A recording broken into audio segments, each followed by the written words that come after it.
welcome back to my channel. Today I'm going to be talking about OAs at Western Governors University. An OA exam is an objective assessment. So what that means is you're going to have a multiple choice test or exam just like any other one you would have at any other school. Now, the thing about this is because it's an entirely online college, they have to make sure you're not cheating. So they will actually have you linked to a Zoom for each individual test that you take or OA, and you will have someone proctoring you. Now, you will have to have an external webcam for this because they have to not only see you, but the area around you. So this is the one that I bought. It's the one recommended by the school. I cannot remember how much it was. I'll put it in the description along with a link to it. But I went ahead and bought this one because the school actually recommends this one, and I wanted to make sure that it matched up to all the specs that were required. I didn't want to buy a camera and it not work out. So before you take an OA, you need to make sure, one, that you have your camera, and two, that you have taken your pre-assessment. So this is like a pre-test to the test. After you take your pre-assessment, you're going to be getting a coaching report. So this is just the coaching report that I'm going to be talking about a little more in just a second. And it will show you which things you need help on and which things you probably need to review. Now, each of those little things has a drop-down list to tell you exactly where you need to go to find that, and they even have links to the chapters that you need to work on. Also, on this page, you will find percentages of which chapters are on your test. So all the information that you need to know to study will be right there in one place. Now, you can take this as many times as you want, but I would recommend getting at least competent or more than likely exemplary on your overall score, just so you can make sure you're ready for your OA. Because the exams are proctored, you have to schedule it through WGU's testing center, so you'll need to go there and pick a time and a date that works for you that you can take the test. Now, each test has a different time span that you're able to take it in. I've never had one less than an hour, and I just did one that was 2 hours long. However, I've never had to use more than like 20 minutes of it, but it is there if you need it. So since it is such a large amount of time, you need to make sure that you can have a time in your schedule that you can clear everything and just focus on that.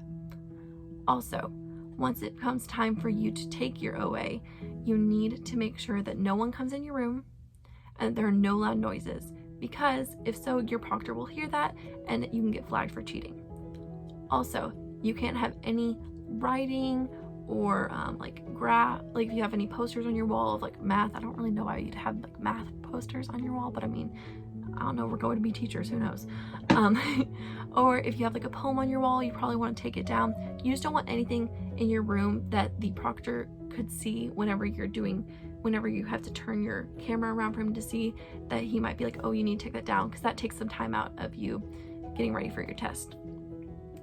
Now, whenever you actually take your test, it's going to ask you to link to your proctor. So you'll go through all these links that it's pretty self-explanatory, but I just thought I would tell you. You click on a link that takes you to the Examity website, and once there, you can start your test, but you don't start your test yet. What you're actually going to do is click a link once it pops up, and it will take you to a Zoom meeting where you have to share your screen and your camera and your audio with a proctor, and they walk you through the steps of taking the test. One of the things I actually didn't know about was you need to know how to open your task manager. Now, I know that sounds kind of common sense, but I honestly was so stressed in that moment that I couldn't think of how to do it, and they literally had to show me how to do it. So just make sure you're prepared for that, as well as you're gonna have to share your screen with them and your keyboard and mouse so that they can enter a validation code so that you can actually start your exam. Another thing to note is that you are allowed to have a whiteboard marker, and a calculator with you, but those are the only things, other than a government issued ID. I'm not going to show anything but my ID's right here. You need to have a government issued ID so they can verify that it is you taking the test and that it's not you trying to cheat or anything. After you go through all those long steps, you have to confirm a bunch of things saying you promise you won't cheat, you know that you're allowed to have a break, but you have to like press a take a break option, which I've never had to do, thankfully. But anyway, after you get through all that, they'll enter the code and you'll be able to start your test. Now, you won't ever really see them, or at least I've never seen them.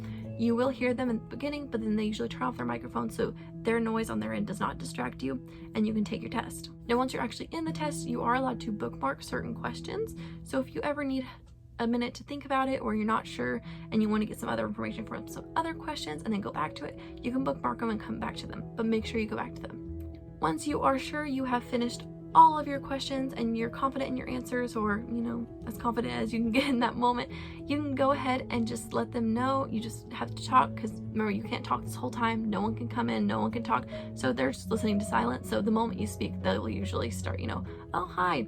So I'm always just like, hi, I'm done with my test now, and they'll be like, okay. They'll walk you through the last couple steps. If you used a whiteboard, or if you even told them you were going to use a whiteboard, you have to clear it off on camera and show it to them, both sides. So, and if you have a calculator, you have to clear it out in front of them. I don't have one with me, but you have to clear it out on camera with them. And then they'll have you exit the test, and then they'll give you this big spiel about doing a survey, and then you'll just exit the Zoom meeting. After that, you'll get this little page come up that says, oh, thank you for taking your test with Examity, blah, blah, blah, blah. You exit out of that, and then you're gonna be taken to this one page that says, oh, congratulations on taking the test, or whatever. Your results will be posted within the next 24 hours. If they're not, go to this place to get them. Well, I've never really had to wait. Today I did have to wait about 2 minutes on mine because my internet was really, really bad. Also, you need to do the system check report thing, Yumajingi. Once you start orientation, you'll know what that is. It's pretty much, you press this button and their system does a whole check of your entire computer, its system, your Wi-Fi, all that stuff, so that it can make sure that your computer is compatible with the testing process.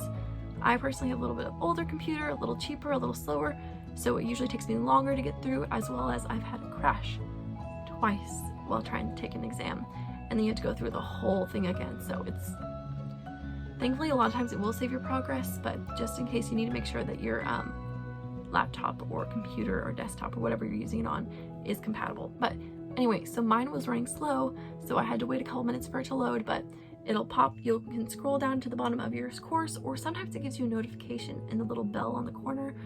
Mine didn't today. It's the first time it hasn't. Might have been because my network connection was really bad, but who knows. Anyway, so after you take it, you're going to scroll down to the bottom of your course page, and you'll have this little thing that says blah blah blah blah, whatever your course name is and the course number, and it'll say exam attempt 1, and it'll either say pass with a green check mark or fail. So pretty self-explanatory.